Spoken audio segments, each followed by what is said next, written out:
be comfortable with being uncomfortable. My problem then was that I knew I was struggling in certain things. I felt like I was just an amazing math student. I don't need help. I can figure it out. I can figure it out. Failing is not the problem here. It's when we make those failures permanent that becomes the problem. So I don't want to hear about only your successes without hearing about your failures. It's a journey forged by crucibles, battles, and messy processes. Here, we honor your pain, then we celebrate your triumph. Your truth is what's inspirational. So welcome to the Eternal Lessons Podcast. Jacques Gumbs, my man, welcome to the Eternal Lessons Podcast. I'm happy to have you on here. How are you today? I'm good. I'm good. Thanks for bringing me on here. Of course, man. Whenever I was mapping out, who I thought would be a good guest on the show, man, you popped to Mm, mind because your story is so inspirational, and I just want everybody else to hear it and to get some of your thoughts. And I know you don't think so; you play it down like a lot of people. But yeah, just know you do have some really cool and unique experiences that other people could mm. value from. Yeah, you know what I appreciate about you, man. It doesn't matter how many years go by, you still throw me in the fire. Doesn't matter. Always, man. And you know what? You always come out of it. You always, Yeah. you survive them all, man. Yeah. So right now I have the pleasure of talking to Jacques Gumbs. He's currently a commissioned officer in the United States Army working at the NSA in Georgia. Super high speed guy. He and we started our relationship back at the NSA at Meade. He was one of my soldiers. So what's really special about Jock is, he comes from the Virgin Islands. So he's an island man. An island man. He come from the islands. And he values that, and he certainly walks with that experience to help everybody else understand who he is and where he comes from.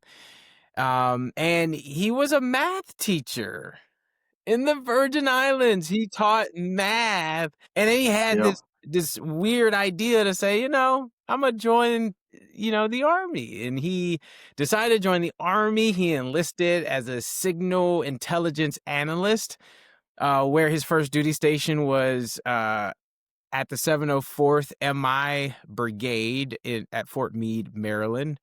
And that's NSAW. And that's when I met him. He was, in my formation, and I'm sure we'll talk all about his experiences there. And then, somehow he said, I want to be an officer.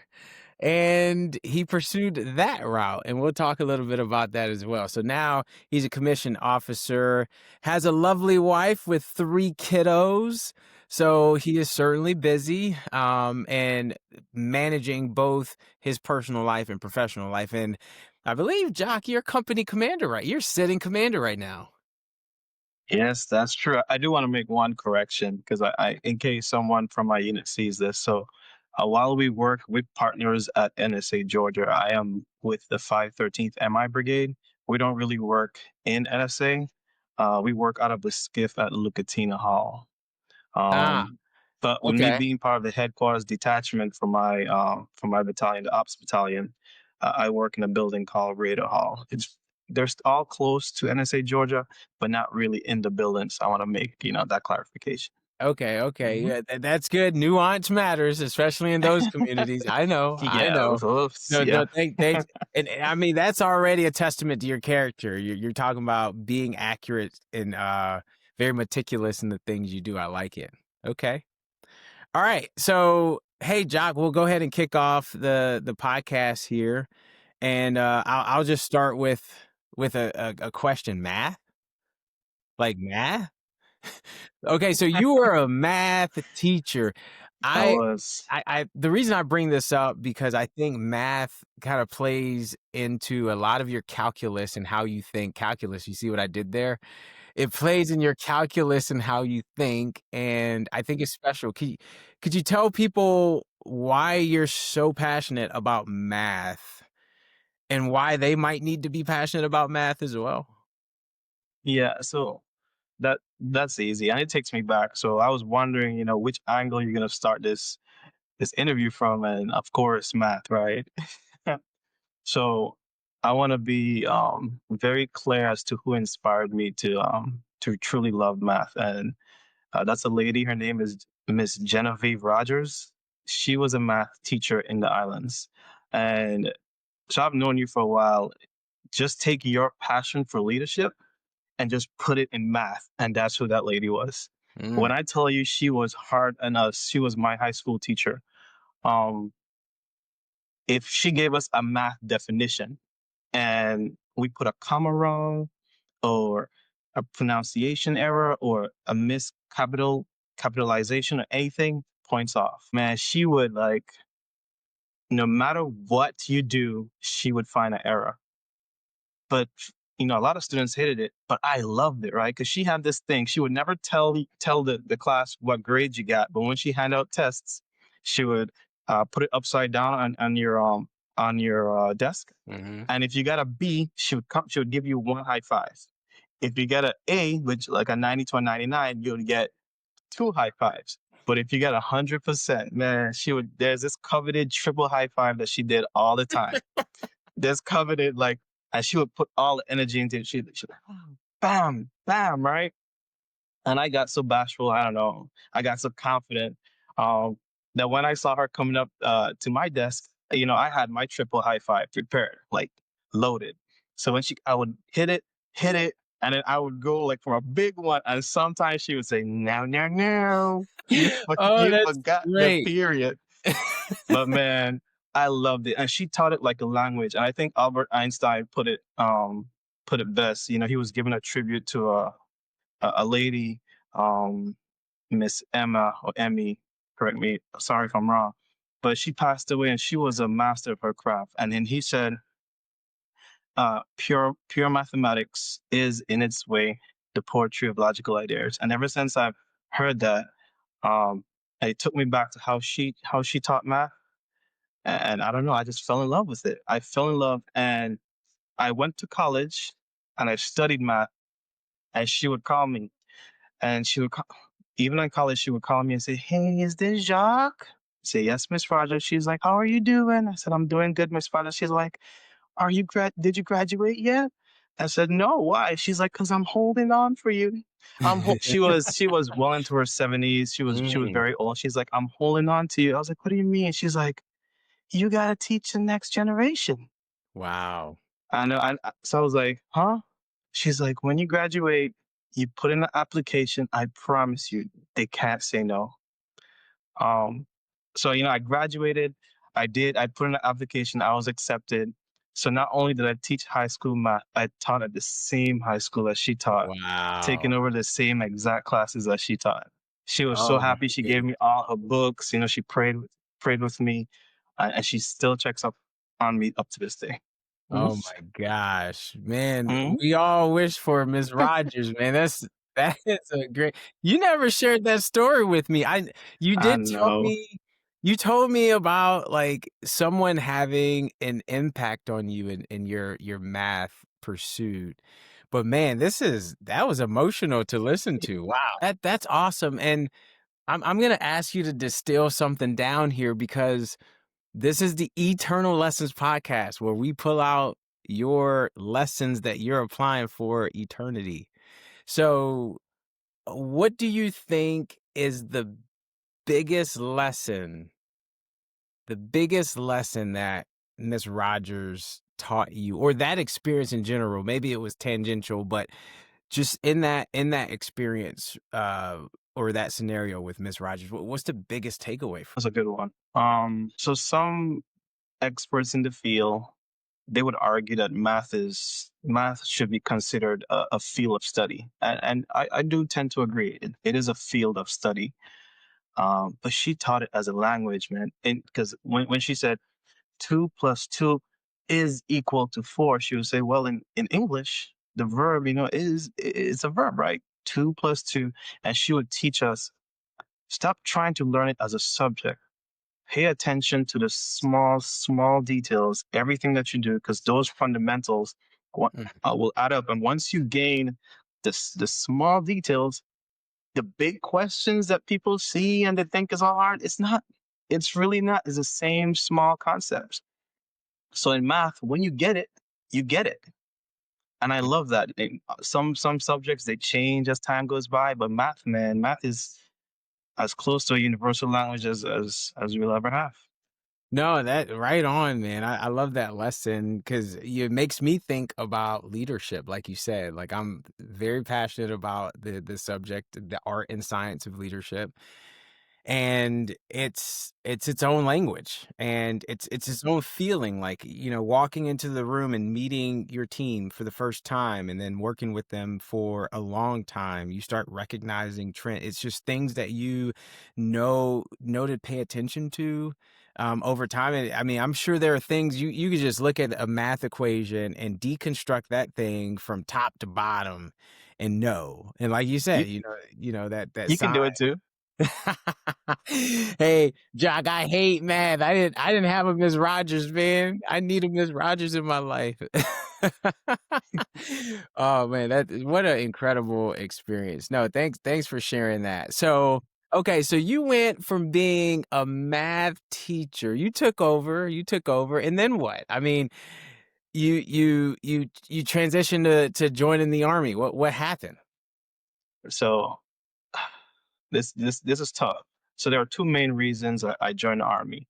One serious and one kind of funny, right? So how did someone that loved teaching math end up joining the military? And this is where life has like I don't know, life is life. I was I taught in the day, but I would do private tutoring at night Hmm. and on the weekends. And no matter the age, once I'm involved in like a young student's life, I try to help him get to the next level. So when I was a homeroom teacher, if one of my students said they want to, go to this college, I would, try to walk into the application process. But this young man that I was tutoring privately, he wanted to join the military. And me being Mr. Gums, okay, that's too easy. So I brought him down to the local recruiting station. Um, and the recruiter, he was good. Matter of fact, he was really good. If this cup could sign a paper, he can get this cup to enlist. He was that good. He was that good. So You remember his name? Let's give him a shout out. I don't, but it's probably my iPerms. Look, I'm Yeah. gonna find it and I'm gonna send it. It's probably my iPerms because he signed those papers, man. Oh yeah. He was really really really good, and he gave his pitch to the young man. The young man was excited, but at the time the young man was 16, and you have to be 17 with the parent's signature to do like anything. So he did his pitch, and then after his pitch, he looked at me. I guess he didn't see a wedding ring at the time. He's like, Mr. Gums, are you married? I said, no. Do you have kids? I said, at the time, no. And then you could see the sparkle in his eye, and he sold me the world. Like he sold me the world. And shout outs to him. He lied a lot, but he got Oh me to yeah. sign. But I'll tell you, like the main reason I joined. That was just like a funny story. It is true, by the way. But the main reason I joined is I have a younger brother, Janil. Um, and I was always like the bookworm, but he was. I know you like to call him the knuckle draggers, right? He Oh was a yeah. knuckle dragger. Those are my friends. He was a knuckle dragger, man. I was so happy when he graduated high school. But he signed up.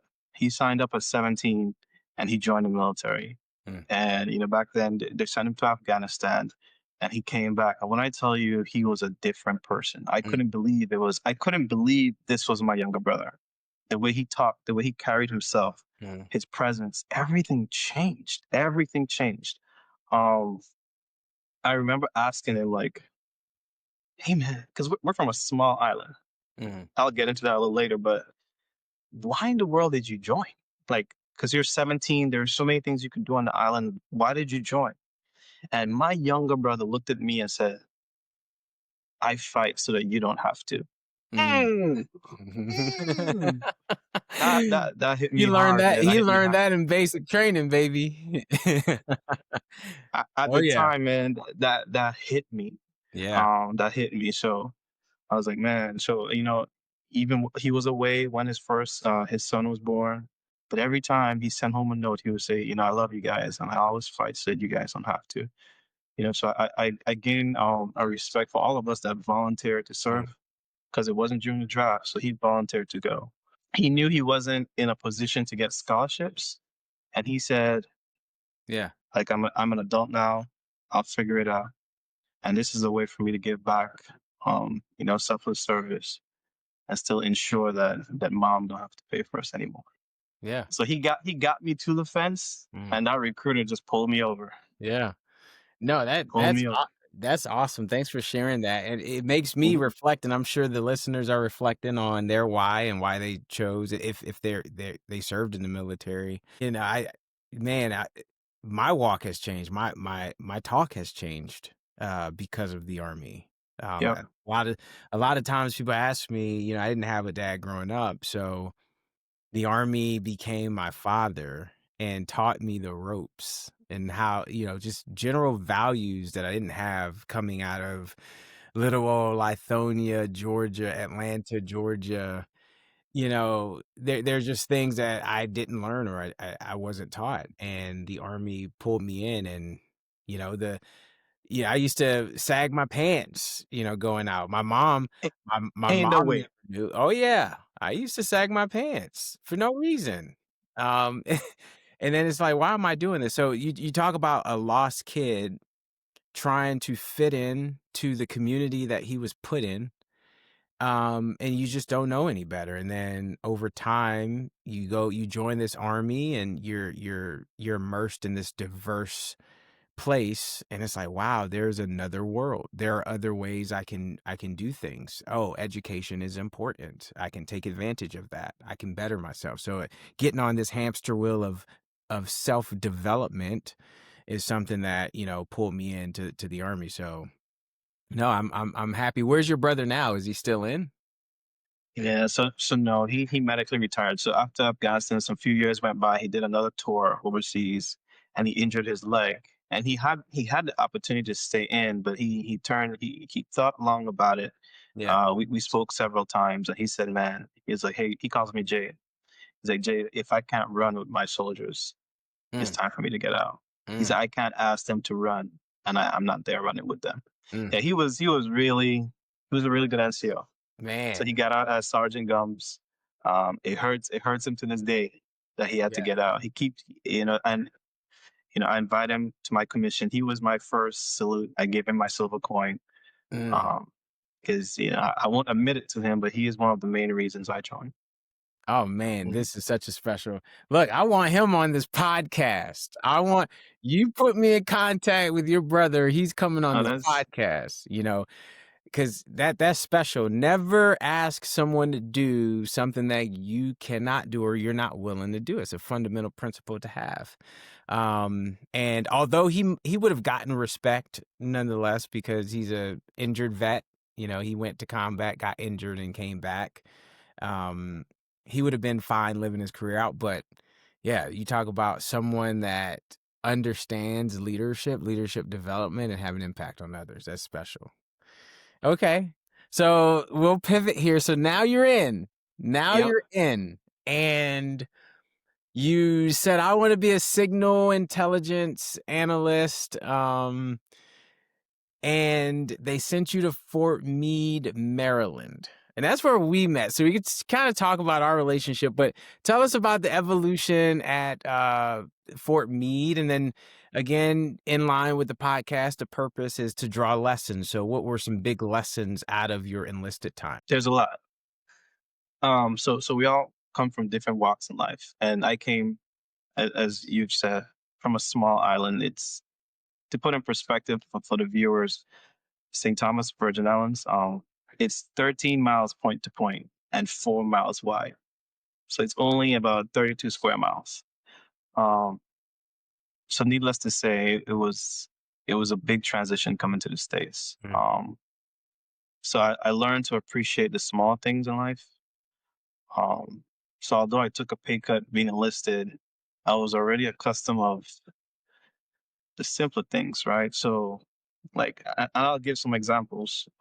Although my island was transitioning to public water, we're not fully there yet, but we're getting there. I grew up in like we have something called a cistern, where the water you use is the water you catch from the rain. Mm. Um, so I grew up taking like 5 minute showers. If your parent caught you doing a 6 minute shower, they'd kick down the door. Uh, and I grew up in an environment where it was like okay to like yell and tough love type of thing. So being enlisted, it was fun. It was fun. I tell people all the time the funnest time of my military career by far is not even close is my enlisted time. Yeah, just being in the I don't want to say mud. That's been a little too literal. But being in the trenches with your soldiers Mm. and like doing push-ups, looking at them like he done messed up, but here we are together. So being an enlisted soldier, man, it shows you even when you think like you're a grown you are a grown person, you are a grown adult, but the rank structure in the military versus like a shift lead, a supervisor in the civilian sector, man, being enlisted opened my eyes. Because I remember my first squad leader um, was what 22 years old, and I joined at 26. Mm. Um, so it showed me, he tried like he was doing monthly counselings, tried to teach me how to do professional development. And then by this time, I'd already had my undergrad. I was already a math teacher, and here's this young man just doing his job. The military said he needs to counsel me every month. He was doing just that. Um, but it opened my eyes, and I realized why my brother came back. You know, walking the way he walked, talking the way he talked, because the military forces you. They put you in that. They don't only ask you to be a leader; they put you in leadership roles. Mm. Um, where you have to do it. So just watching him, trying his best to counsel me, of course, being humble, I allowed him to do his thing. So it taught me that you know, we do so well as an organization because we start grooming from PFC to specialists, to corporals and sergeants to staff sergeants. And that carries me out even in my, I guess, my personal life as well. Mhm. Because I have three boys. So Preston, he's the oldest, right? So he's in charge. If his brother mess up, he knows. He messed up. He hates it. He hates it because JJ, man, he is a knuckle dragger. JJ. Uh, So whenever JJ does something wrong, I say, Preston, were you there? Did you help him out? Did you show him step by step? Because the army tells you to do step by step by the number. Yeah. No, that's significant, and what I'm hearing is, when my family goes out and interacts with other families, that being civilian families, people that haven't had military service or people who have had military service, they always compliment us on how well behaved our 7, 5, and 3-year-old. And they're like, "Your kids are so well behaved. How did you get them so well behaved?" And Jordan and I, I mean, we're both military people, like we're dual Mhm. military. And there was one thing that we know, it's discipline. Like discipline rules all. And from my perspective, I believe I don't care how much talent you have, I don't care how much energy you have. If you can't project this in a disciplined way, then you won't go far. Right? There's so many talented people who cannot move to their next level because they lack discipline. And that's how I teach my kids. I'm like, "Hey, discipline is first." So, yeah, Ezekiel may have been a star on a I'll give you a story. This is a good story actually, and this could Mhm. resonate. Last year we put Ezekiel in flag football, star on his team, dog, beast, right? Everyone loved him. They're like, "Give the ball to Ezekiel."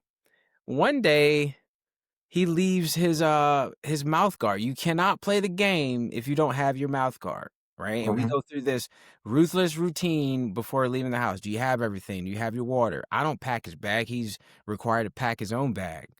He's like, yes, daddy, I have everything. Roger that. So we move out the house and he's warming up with his team. Everybody's happy, like we're about to beat them. And then coach looks at him and asks, where's your mouth guard? Get your mouth guard, Zeke. He's looking through his bag. I'm sitting back. I got a book in my hand. I'm reading my book, right? I already know what's about to happen. I'm like, the bag is but so big. You're trying to create a mouth guard in this bag. It's not in there. So I'm like, hey, buddy, where's your mouth guard? He says, oh, I don't know, daddy. It was in here. I'm like, well, no one took it out of there. I'm like, you probably left it at home. Well, coach looks at me and says, oh, they sell them over there. I said, oh, no, no, no, coach. I said, he already has a mouth guard. And he was like, are you serious? So his wife comes up to me and says, can I buy him one? I said, no, you cannot. I said, I think Ezekiel's going to sit this game out. He left his mouth guard. He sat there the whole game and they lost the game. And that lesson he never forget, because I told him, I was like, hey, man, your team needed you. Your team needed you and you let them down. And I'd rather him lose in a controlled setting than for us to always, ensure that he wins, right? Because I could have bought him a mouth guard, or I could have called Jordan because she was at home still dealing with the other two kids and say, hey, can you bring his mouth guard? But no, that was a lesson. So I think um, I got that just very similar to you as being a prior enlisted person before going over to become an officer. I think discipline stood out to me more than anything, like how to be disciplined and dog it at the things that we do. And I think it transfers over to how I raise my family as well.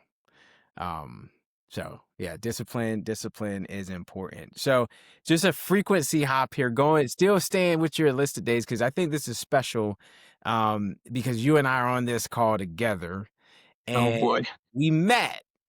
I was your company commander at the National Security Agency, Bravo Company. We call it the Tribe. And I remember the scar tissue and all the craziness that people would talk. And man, you guys tried to get rid of me. Can you just tell about your whole experience? Because I think it's funny, but it's also a lesson to other leaders out there who might struggle with entering organizations and wanting first to. I think they get it wrong. They want to have this respect, but they don't go in and do the right things, and they subordinate doing the right things and elevating this idea of gaining respect. But respect is closely tied to doing the right thing. You just have to give it time, and I think people didn't understand that in the beginning. But I'm interested. You were the guy on the ground in the rooms. I wasn't, but You know, just tell everybody about your experiences. I'm gonna try not to get you fired. No, I'm just messing. So where do I begin? So I'm gonna try to keep this short because in the interest of time. No, But go ahead. I'll try. Go ahead. Okay, okay, you asked for it. So there I was. Um, I was assigned to the orderly room. I pride myself in my work ethic. So I was, in my mind, I was crushing it. Doing what I'm asked to do, try to be a little bit predictive. To help my first sergeant, to help my commander at the time. And then, we got a notification. We got told that the incoming commander, he's on the ground. It's a Captain Robinson, um, and he'll be around the spaces, just to observe, left seat, right seat. So we said, okay. So me, I'm thinking I'm good. It's like bring him in, bring him in. Um, so I'm doing my thing, and here comes Captain Robinson, not saying a word. I can't get a read on him. He's just watching me, taking notes, taking notes. He's like, "What are you doing?" I told him. He said, "Okay," and he walked off. And he did that several times, and I was nervous, right? Because usually they say, "Okay, good stuff," or like, or give you some kind of inclination that, you could improve or whatnot. But little did I know, he's very calculated. I'm sure most of you guys know he's very calculated. Uh, so he was determining, like, hey, is this specialist or is this corporal or is this sergeant or is this staff sergeant? doing what's expected of their level. Are you covering for someone? Are you doing too much? And you doing your platoon sergeant job? Because that's a sergeant first class. They're paid a lot of money. Are they doing their job? So you're taking notes. I didn't know all of this. And I didn't know what right looked like because I was less than a year or two in the military. But as he took over the first day, this crazy captain called every single NCO in, every single NCO. And all the notes that he gathered, uh, he presented in a very compelling manner, I would say, to let them know that hey, NCO is not just a pay grade; it's a rank. And you know, I expect my NCOs to toil. I don't like just paper pushers. Just you just pass along a message. And you made it clear that if they don't want to be NCOs no more, they don't have to be. We'll we'll make it happen. And man, you could see you could see the few, who was not pleased. But for the young soldiers, us young NCOs, we were happy. We were happy. I will say you always fair. You always made us do crazy stuff, but you were always there. You made us run a lot, but you were always there. Um, every I will say you gave me a lot of freedom to work in my space, and I appreciate it. But every time I thought I was good, you reminded me he could always be better. Even to this day, as a commander, I'm the same man. I kick stuff back all the time Yep. because you taught me like if you're gonna put your name on it, this shows whoever the receiver is that you blessed off on this. And if you're blessing off on stuff that's not good, that's not the standard, then that's what you're saying about yourself. Um, so although I used to think like, come on, it's just a one space. You can't even tell. You would fold the paper and stuff. Um, but it taught me just like back to Miss Rogers, the little things matter. And ever since then, I've taken pride in everything I've done. You always challenge me. Don't be the best in the company. Don't be the best in the battalion. Don't be the best in the brigade. Try to be the best in the army. And so, yeah, to this day, I don't compete with my peers. I don't. They're amazing. Every time I talk to them, I realize that I'm not the smartest. I'm not the strongest, but I'll be damned if I'm not the hardest working one. So you taught us that. Um, Yeah. yeah. I appreciate that. And, I don't want to make it about me here, but I Mm, do think those were very formative years for you. Um, and I just remember you were more quiet person, doing your thing and, paying attention to your lane. And the challenge for me was to pull you out and help you understand like the impact that you were having on the Army and not just Bravo Company. Like you were changing how systems and processes will look in the Army. And I wanted our name, you to respect the fact that your name, my name, our name, Bravo, 704th, it all mattered in everything that we did. And we took pride in that. And that's why we were the number one company in the brigade. And people might debate that, but we were the number one company in the brigade. And we wouldn't have done that without people like you and the Beckles, Caitlin Beckles. I hope she's listening, and then some other heavy hitters that were in the company. But um, yeah, man, we changed the tide in Bravo Company. And I knew at that moment when you made that pivot and you started to buy into this idea that there's something better for you, that, I'm like, this guy is super developmental. Like he needs to go impact change throughout the Army at a higher level, not just at the NCO level, because that's a critical point too. And some people might argue we need great NCOs, and we do, and they're the backbone of our Army. But I felt like you needed to go create policy and make the Army better in a different light. So could you tell everybody about your transition to becoming an officer?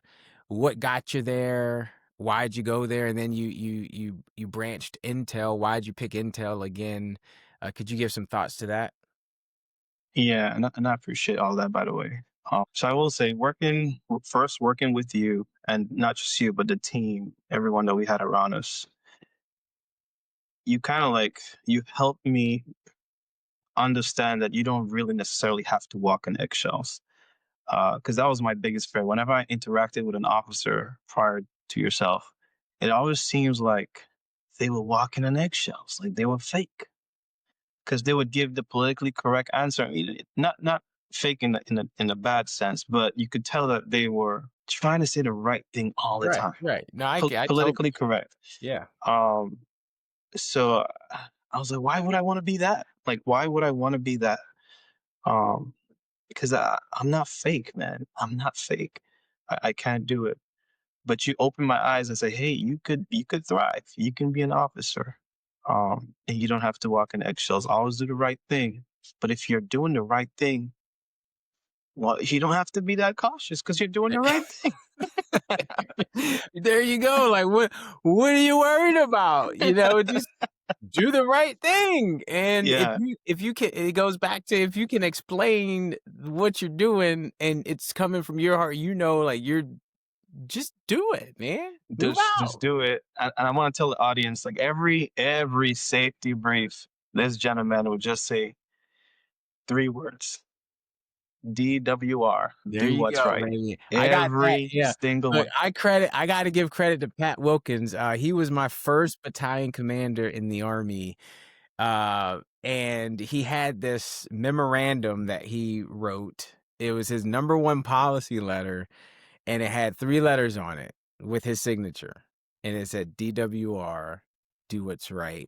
Do And what's I'm right. like, "Man, that's I don't need to read your 2nd, 3rd, or 11th policy letter because now I feel like you just authorized me to live inside of your organization and be lethal because that's Yeah. the right thing to do."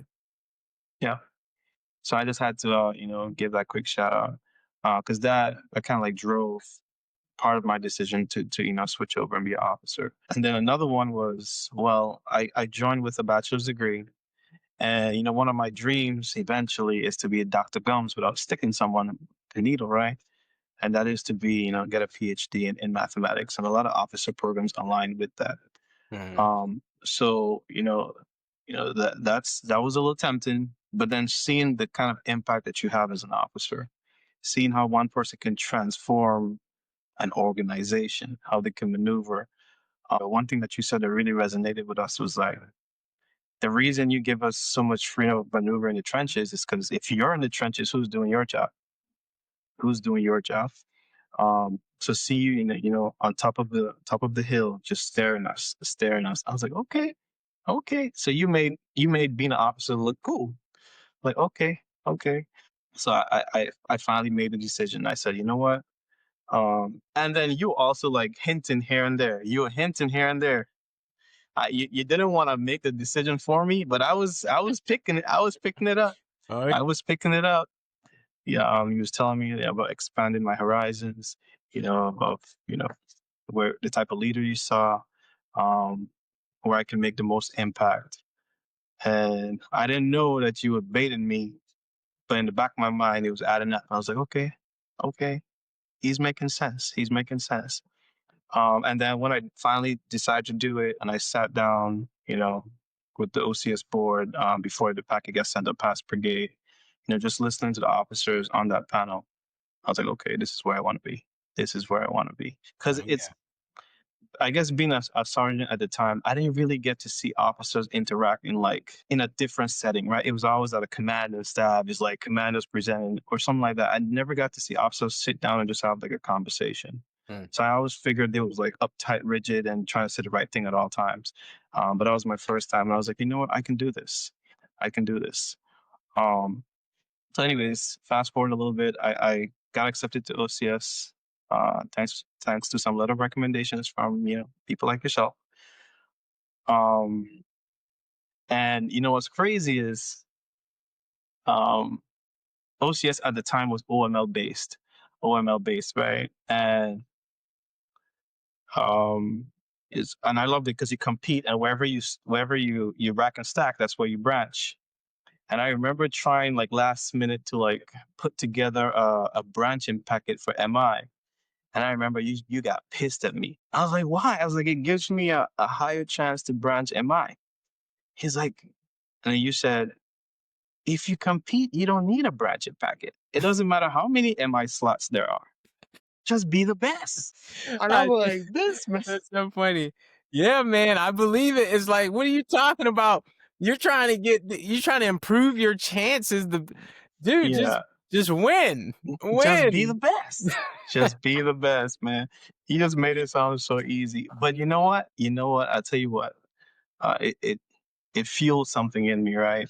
So I persevered, and branching week, I wasn't number one. I want to say that I was number two, but the number one guy had put in a branching packet for aviation, Mm, and he got accepted before branching week. So although I was not number one, I was the first one to to pick pick. whichever one I wanted. So Yeah. you know, Mm. by all intents and purposes, I was number one to choose whatever I want. So thank you, by the way, for never letting me, like, I don't know, I won't say quit, but whenever, Accept something less, and yes. period. Like I never let you do that. And that's a point I kind of want to bring that out a little bit here, Gumby.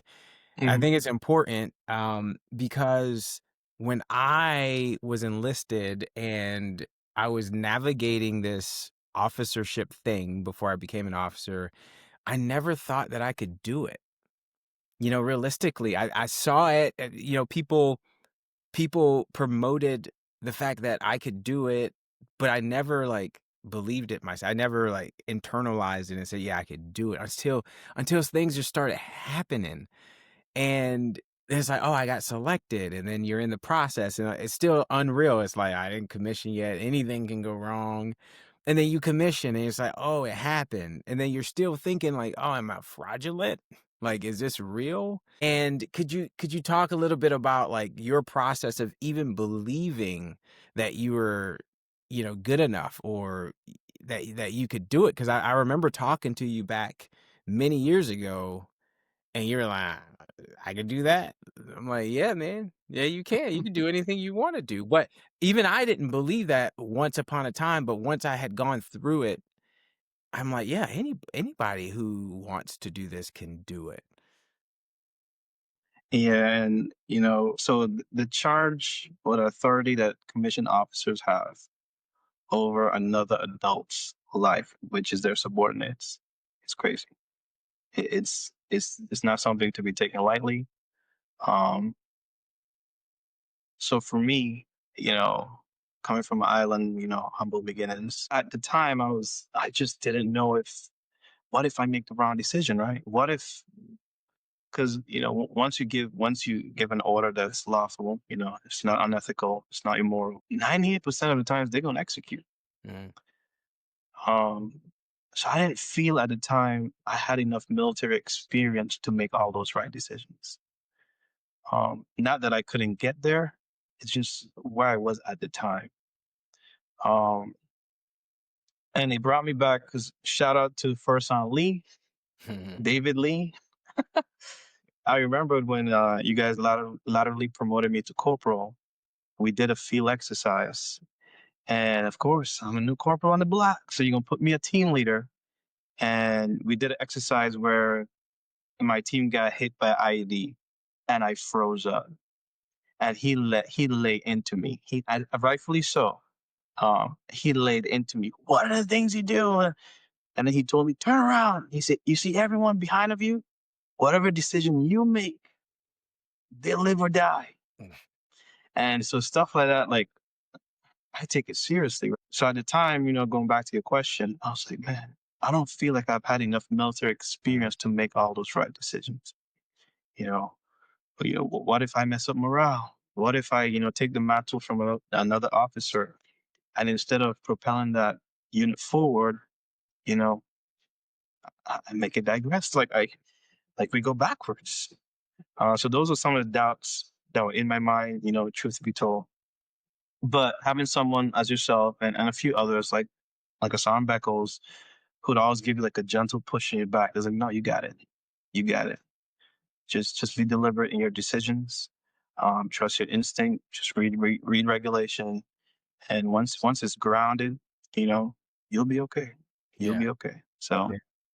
No yeah, doubt you're an exceptional, I gotta reach out to your brigade commander to see how she's assessing you over there, but no doubt that you are a great, company commander. I mean, you're just so emotionally in tune with people, and your soldiers, I know, are lucky to have you, and I know you're in this HHC world, so you got some of the elderly population is what I would call them, um, but even them, I mean, you knowing how to influence, and impact people no matter where what their rank is or where they sit inside of the organization, I know is impressive. So, for me, the Matt Schoenfelds of the world, the Tissa Strausses, the Heidi Urbans, I know they're gonna listen to this and they're gonna be like, man, I'm super proud of Jacques Gumbs, the captain that's down there, making people's dreams come true. So congrats on that. Okay, okay. So can you tell us, and I guess this could be the final question here as we wrap it up.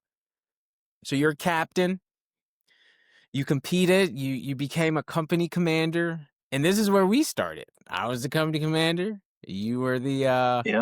the soldier, under my charge. Can you think of any lessons that you learned back then that you are now applying today, every day, that you've not let go of, and you know it's having an impact on your soldiers? Oof, that's a loaded one. Um, yes, it actually leads into one of the hardest, some of the hardest decisions I've had to make as an officer as well. So one thing that you did well, I'll give you a little pat on the back. One thing that you did well is you empowered your NCOs.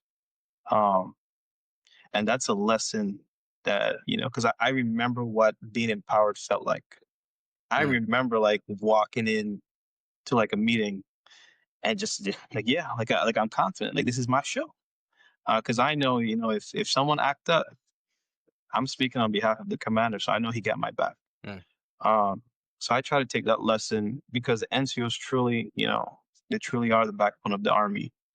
So, fast forward a little bit, along the same lines as empowering NCOs.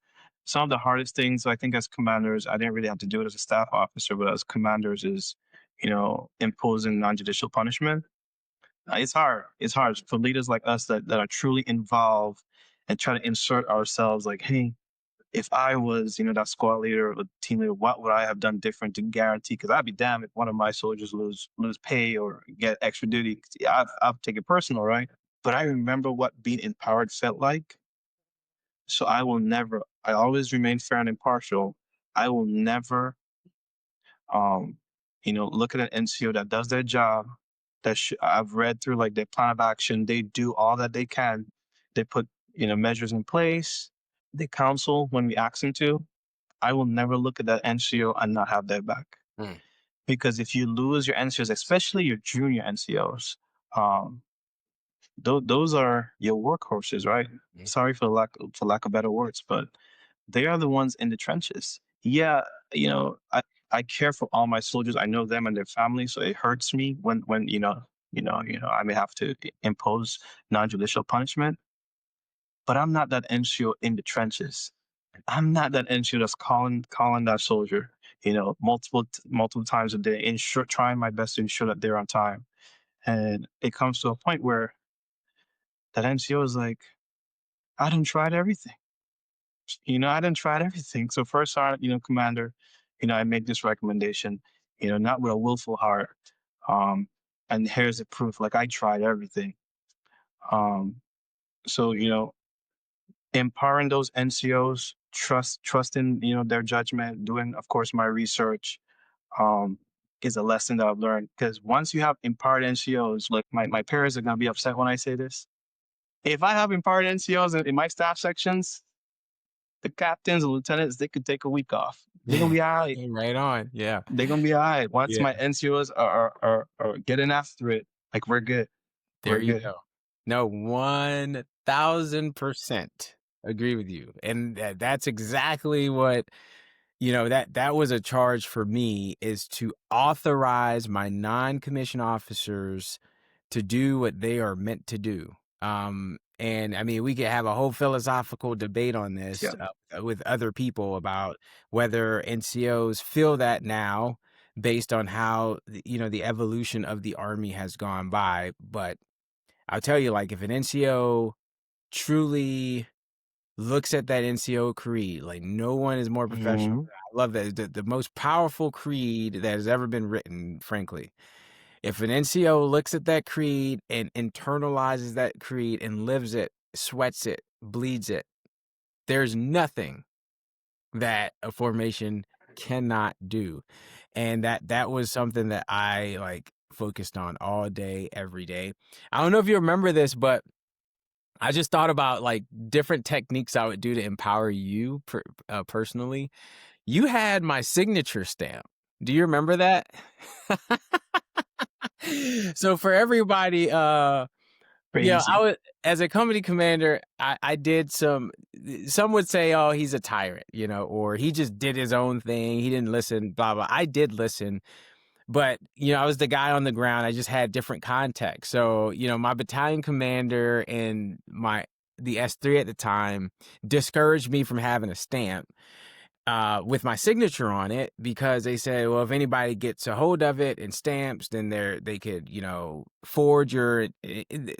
I said, Roger that, right? That was a risk that was calculated for me, but I couldn't be everywhere.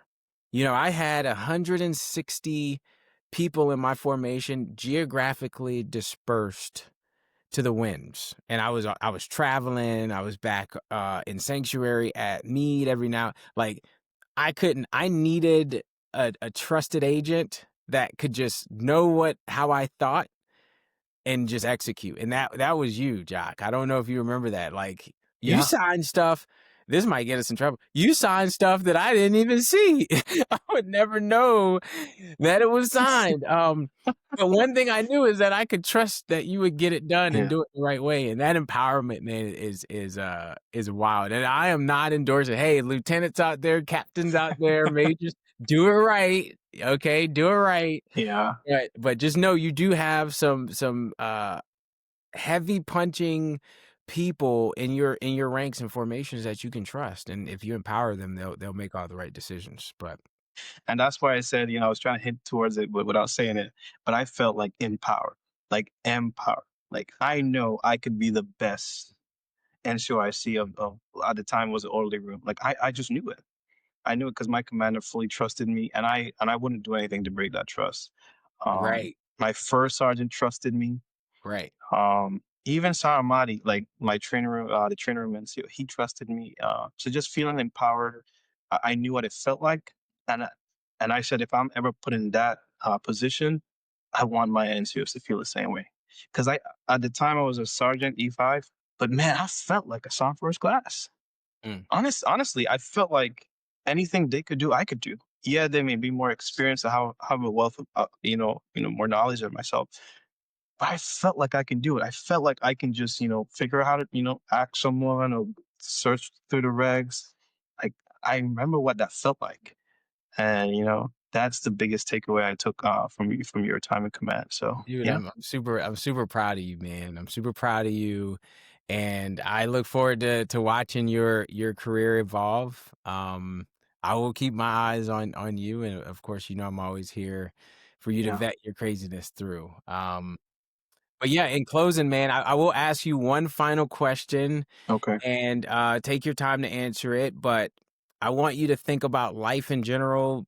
I mean, math when you were a kid, today, yesterday, I don't care. Just think about one valuable lesson that has shaped you or changed you fundamentally inside out. Like, what would it be that you would offer all the listeners? One thing, that I've grown, that I've learned, especially dealing with you, dealing with other, good leaders, is be comfortable with being uncomfortable.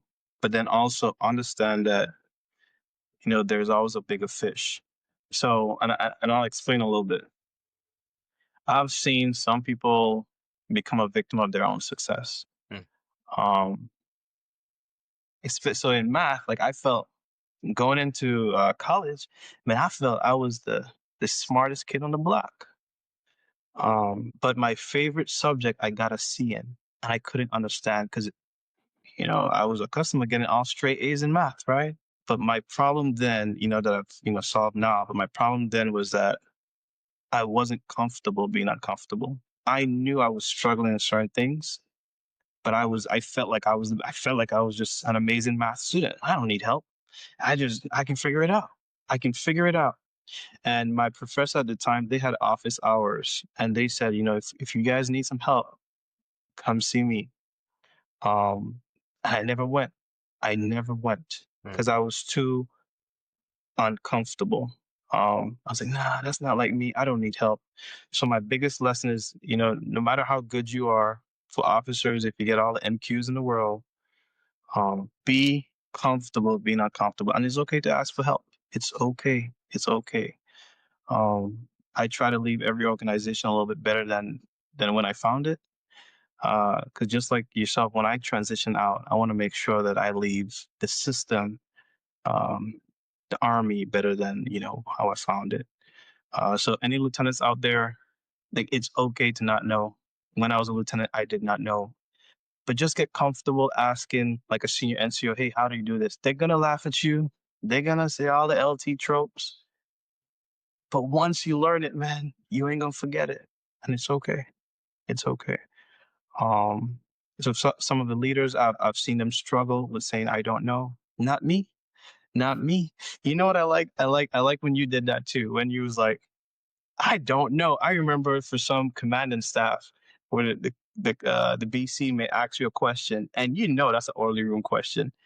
You wouldn't even try to BS an answer. You just turn around, Gumby. Hey, But I look, admired yeah, that. I heck yeah, admired it, man. man, because Yeah, you didn't know all the answers, that's and right. you were comfortable in front of all your peers, the people that you're being rated against. You were comfortable. Say, ma'am, Gumby, and then get an answer that way. So I learned from that. I appreciated it, and yeah, I carried on in the way I do business today. No, that's a good one. Thank you so much for sharing that. Gumby, truly you were my 50 caliber weapon system that I carried in all my meetings, and I was ready to employ you when I got a hard question. I'm like, wait a second. You got me, but you won't get Gumby. Oh man. Anyway, hey, look, again, thank you so much for your time here on today's episode. So Gumby, we appreciate you and your time. We'll be in contact.